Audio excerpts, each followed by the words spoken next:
दोस्तों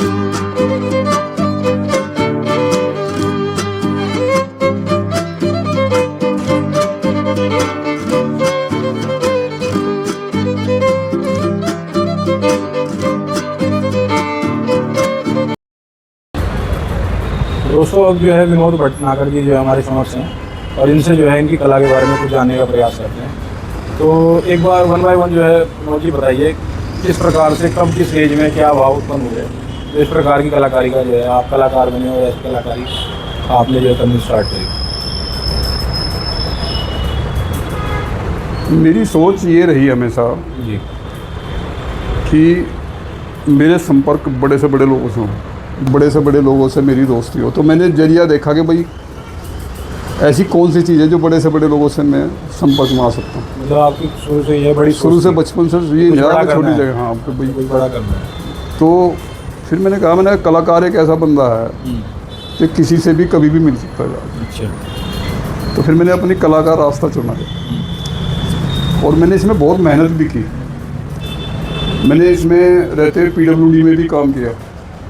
मैं 30-35 किलोमीटर दूर पैदल जो है ना रोड पे जो माइल स्टोन वगैरह होते हैं, बोर्ड वगैरह होते हैं, ऋषिकेश से लेकर और उत्तरकाशी तक वो पूरा टिहरी गढ़वाल मेरा पैदल का जो है किया हुआ काम है। आपने जो ये बिलबोर्ड होते हैं, हाँ ये भी मैंने पेंटिंग करी उस पर पुराने समय में जो था ये फ्लेक्सी हाँ ना पहले जो है ना सब कुछ हैंडमेड होता था और ये हर मोड़ पे बोर्ड होता था यूल का और इसका इस तरह का। तो सारा मतलब मैं इतनी मेहनत का काम था, धूप में, छाँव में, बारिश में, पहाड़ों पे पैदल चलना और कहीं कहीं पे तो ऐसा होता था कि खाना भी नहीं मिलता था, चने वगैरह लेके चले जाते थे पहाड़ों में, छोटे छोटे 2-2 4-4 झोंपड़ी के गाँव मकान इस तरह।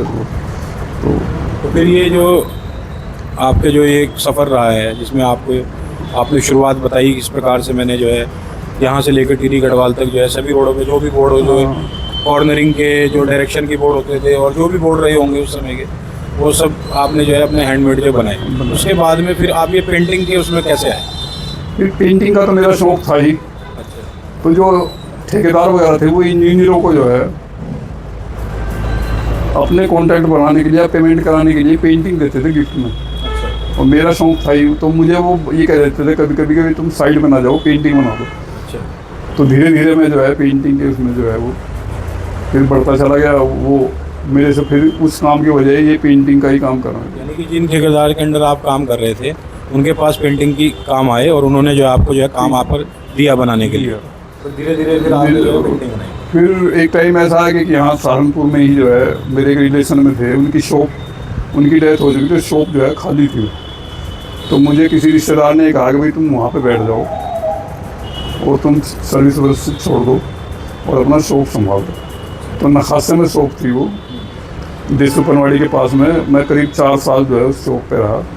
फिर उसके बाद में सहारनपुर में ही जो है वो सेट हो गया और फिर पुलखुमरान पे रही मेरी 20 साल दुकान और 22 साल मेरी यहाँ पे रही गौतम ज्वेलर्स के ऊपर दुकान। तो जैसे पेंटिंग की आपने शुरुआत करी, आपने शॉप खोली, पहले पेंटिंग कौन सी बनाई, फिर कितनी की वो बिकी, कैसे आपकी शुरुआत हुई, कैसे मन में मतलब एकदम कॉन्फिडेंस डेवलप हुआ? पेंटिंग का तो मुझे ये याद नहीं कि चूँकि मैं पेंटिंग तो बना चुका हूँ कई हज़ार, और ये भी याद नहीं कब कितने की पेंटिंग थी। लेकिन हाँ जब मैं कोठियों में सिखाने जाता था उस टाइम मेरा जो रेट था वो 50 रुपये घंटे का था। 50 रुपये घंटा आप लेते थे सिखाने का? 50 रुपये घंटा लेता था। अच्छा ठीक, ट्यूशन देते थे आप? ट्यूशन देता था। और पेंटिंग का तो यह है कि उस टाइम कोई 4000 की, कोई 3000 की, कोई 2000 की, कोई 5000 की, इस तरह बिकती थी। कोई ज़्यादा रेट उस टाइम थे नहीं, क्योंकि मैं इस टाइम लाइट में भी नहीं था।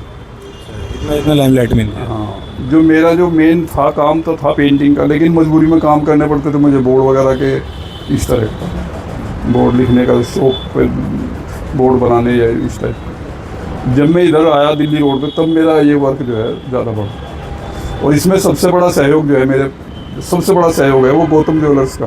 गौतम ज्वेलर्स जो आपके कचहरी पे जो गौतम ज्वेलर्स है वो मेरे लिए भगवान है। उन्होंने आज भी मुझे शॉप दे रखी है, बिना रेंट के दे रखी है। ये दोस्तों जो ये शॉप बता रहे हैं सर, ये गौतम ज्वेलर्स की है पूरा कॉम्प्लेक्स, और ये जो है उन्होंने विदाउट रेंट दिया। विदाउट रेंट मुझे एज ए दोस्ती में दे रखी है कि भाई चलो एक कलाकार का जो है वो गुजारा हो गया। मेरे से कभी उन्होंने कुछ लिया नहीं ज़िंदगी, और लगभग 25 साल से उन्होंने मुझे शॉप दे रखी है। तो जैसे लोग बाग आते हैं तो किस तरीके की पेंटिंग की ज़्यादा डिमांड रहती है? अब हर तरह की, कोई पोर्ट्रेट बनवाता है, कोई लैंडस्केप बनवाता है, कोई जो है फिगर पसंद करता है। अलग अलग चॉइस है, हर आदमी के अलग अलग चॉइस है। वैसे पोर्ट्रेट वगैरह बनवाते हैं बहुत लोग। तो उस समय जैसे स्टार्टिंग आपने करी तो किस प्रकार से लोगों की जो है डिमांड रही? क्या आपके पास में कितनी पेंटिंग बिक जाती थी?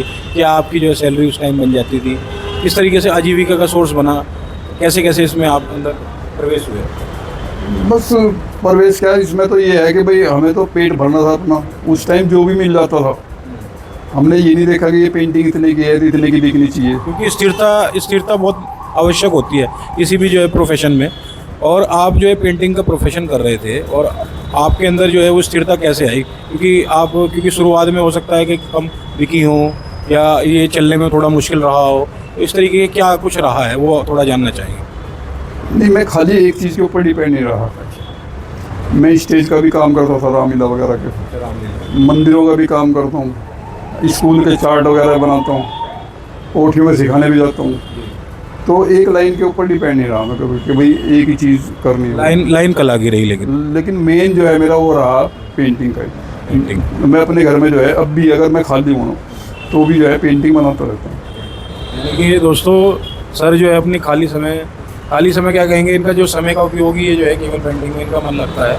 हर समय जो है ये पेंटिंग ही करते हैं और आज भी बड़ी मुश्किल से समय निकाल के और सर ने हमें जो है समय दिया है। और सर जैसे पेंटिंग आप करते आए हैं, करते रहे हैं, करते रहेंगे, तो इस प्रकार से जैसे काफ़ी लोग जो है कौन कौन आए, कौन कौन बड़े बड़े लोगों ने आपकी पेंटिंग परचेज़ करी, क्या प्रशंसा आपको मिली इस क्षेत्र में?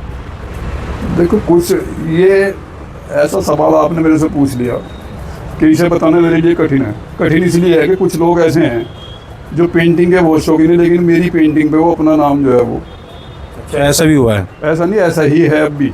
ऐसा ही है अब भी जो है बहुत लोग जो कोठे में पेंटिंग बनवाते हैं कहते हैं जी अपना नाम मत लिखना उससे।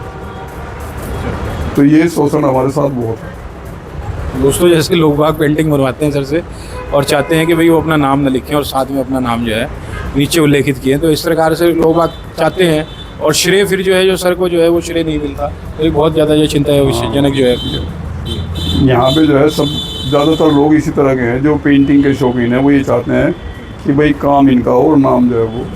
हाँ, आप बता रहे थे जो बड़े बड़े यहाँ की हस्ती हैं जो इन्होंने आपसे पेंटिंग ली हैं, हाँ, आपने गिफ्ट भी करी है उनको खुश होके। और वो पहला नाम तो मैं सबसे पहले हिंडन फिल्टर फैक्ट्री, सीमा अग्रवाल वगैरह, मधुसूदन घी फैक्ट्री वाले हैं, इंडाना घी फैक्ट्री वाले हैं, और तो आपका जो है हिमालयन वाले हैं, जो बड़े बड़े इंडस्ट्रियल है यहाँ पे, वो सब मेरे कॉन्टैक्ट में। उन्होंने आपसे पेंटिंग परचेज़ की है? हाँ, इन सब लोगों ने वैसे पेंटिंग सीखी भी है और परचेज भी की है। और रेमोन डिपो में मैंने बहुत काम किया यहाँ पे, जो सहारनपुर में फेमस। सहारनपुर में करीब अंग्रेज़ों के टाइम का 150-200 साल पुराना है ये। और वहाँ पे जो है बहुत कमांडेंट आए जो हमारे से बहुत काम करा, फोर्स वगैरह की पेंटिंग, अपनी फैमिली पेंटिंग भी बनवाई उन्होंने, कमांडेंट वगैरह। तो सर जैसे पुराने समय से लेकर और अब में क्या चेंज आया है? जैसे उस समय कला की कितनी जो है कीमत थी और अब कला में क्या परिवर्तन आया है, क्या पूछ हुई है, अब कुछ ज़्यादा हुई है पहले की? हाँ देखो, पहले टाइम में जो है ना इतना पेंटिंग का क्रेज नहीं था। अच्छा। अब लोग बाग जो है आर्किटेक्ट के थ्रू काम कराते हैं, बड़ी बड़ी कोठियाँ बनाते हैं, तो जो आर्किटेक्ट चूज़ करता है वो बनवाते हैं, डायरेक्ट आर्टिस्ट से नहीं मिलते लोग। लेकिन पहले से काम अब ज़्यादा है, पेंटिंग का काम जो है अब बहुत ज़्यादा है। और एक बात मेन ये भी है कि पहले सारा घर का कंट्रोल होता था आदमियों के पास, अब ज़्यादातर लेडीज़ के पास। और लेडीज़ जो है वो अपनी चॉइस से सब कुछ कराती हैं। आदमी तो बिजनेसमैन है, बिजनेस में रहता है, पैसा कमाओ और घर पे लाके, बाकी उसका यूज जो है ज़्यादा लेडीज़ जो है वो अपने तरीके से, क्योंकि लेडीज़ का एक दूसरे में जाना आना ज़्यादा रहता है, वो नई नई चीज़ें देख के नई नई तरीके की चीज़ें बनवाती हैं। ज़्यादा जो है अब ज़्यादा जो है पहचान हुई है इसकी, अब ज़्यादा मांग है इसकी, है ना? तो कीमत में कितना अब जो है तेज़ी आई है, क्या डिफरेंस है पुराने समय में? ये एक तो ड्राइंग पेंटिंग का मेटेरियल इतना कॉस्टली हो चुका, महंगाई के हिसाब से अगर देखो तो हमें लेबर भी नहीं मिलती। पहले जो चीज़ 2 रुपये की थी, आज वो चीज़ जो है 100 रुपये की है। ऑयल कलर की ट्यूब जब मैंने काम सीखा उस टाइम जो है 1 रुपया 80 पैसे की थी, और आज जो है 120 रुपये, 130 रुपये ये रेट है। कैनवास का भी यही है। कैनवास जो है आज अच्छी कैनवास का रेट जो है 650 रुपये पर मीटर है। क्लॉथ जिसको बोलते हैं, कॉटन क्लॉथ तो जो मटेरियल का जो इस्तेमाल होता है उसकी जो है कीमत बहुत ज़्यादा बढ़ चुकी है। बहुत ज़्यादा। जो चीज़ हम 10 पैसे 15 पैसे नंबर के साथ ब्रश लेते थे, आज उस ब्रश का रेट 10 रुपये नंबर है, और वो मिलते भी नहीं। चूँकि जब से मेनका गांधी ने बैन लगाया ना इन पे पशु पक्षियों पर, इनके जो बालों से बनते हैं ब्रश, अच्छा, उनके बालों से बनते थे। उनके बालों से बनते हैं, नेवले जैसे के बालों से, तो वो अब ब्रश मिलते ही नहीं, मैन्युफैक्चरिंग नहीं हो रही होगी। उनकी सब बैन है। बड़ी मुश्किल से जो है ना पुराना टाइम के जो रखे हुए किसी के पास वो मिल जाते हैं कहीं से, तो बना लेते हैं। नहीं तो आज तक सिंथेटिक जो है ब्रश जो है वो उनसे काम करना पड़ता है। तो जैसे सर अब देख रहे हैं हम, जैसे इस समाज में अभी काफ़ी तेज़ी आ गई है, सब जो है ये प्रिंटिंग की तरफ जा रहे हैं। प्रिंटिंग ज़्यादा डिमांडेबल हो गई है, एकदम रेडी टू यूज़, और बहुत नए नए जो है एक प्रकार से बोलते हैं कि डिज़ाइन आ गए हैं और आर्ट्स आ गई हैं, और बिल्कुल रेडीमेड हो गया है काम।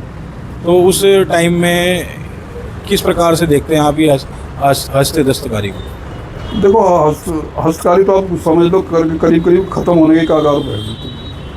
अब तो कलाकार जो है ना पता नहीं किस तरह जिंदा रह रहा है, तो उसी पता जो कलाकार के इस लाइन में हैं। लेकिन मैंने देखा बॉम्बे में पहले 35 स्टूडियो थे जो पेंटिंग का, पिक्चर के बैनर वगैरह, आज जो है सब ख़त्म हो चुके हैं, 1-2 मुश्किल से चल रहे हैं। ये बॉम्बे की न्यूज़ बता रहा हूँ आपको। और जहाँ तक ये है, जब से ये डिजिटल काम हुआ तो हैंडमेड चीज़ें का तो बिल्कुल ख़त्म सा ही है काम। दोस्तों ये बहुत चिंता का विषय है इस समय में। जो आप देखते हैं हमारी प्राचीन धरोहरों में, बड़े बड़े महलों में, बड़े बड़े किलों में हम लोग जाते हैं और बहुत ज़्यादा टिकट लेकर उन महलों को देखते हैं जाकर। कभी लाल किले को देखते हैं, कभी किसी राजा के महल को देखते हैं, और वहाँ देखकर उनकी कलाकृतियों को देखकर बड़े आनंदित होते हैं। पर उसके पीछे कितनी मेहनत हुई है, किस प्रकार की जो वहाँ पर जो है पुराने कलाकारों ने अपनी कलाकारी दिखाई है, उसके बारे में कभी विचार नहीं करते। दोस्तों यही मेरी अपील है इस वीडियो के माध्यम से कि ऐसी कलाकारी जो नायाब कलाकारी है, और इस कलाकारी के कलाकार बहुत ज़्यादा कम रह गए हैं और आपको कुछ जो एक प्रांत है जैसे राजस्थान हो गए और कुछ एक उत्तर प्रदेश में आपको देखने को मिलते हैं। तो ऐसे हमारे जो कलाकार, जो पुराने कलाकार हैं, वो आपके सहारनपुर में यहाँ पे गणपति आर्ट्स करके आपके जो है अनुपम स्वीट्स के पास में, दिल्ली रोड पर सब्जी मंडी के पास में उपलब्ध हैं। तो आप आइए, यहाँ पे विजिट कीजिए और यहाँ पर जो है सर से किसी भी प्रकार की आपकी मनोवांछित जो है आप जो है पेंटिंग यहाँ पर बनवा सकते हैं। तो सर बहुत बहुत धन्यवाद आपका। Thank you.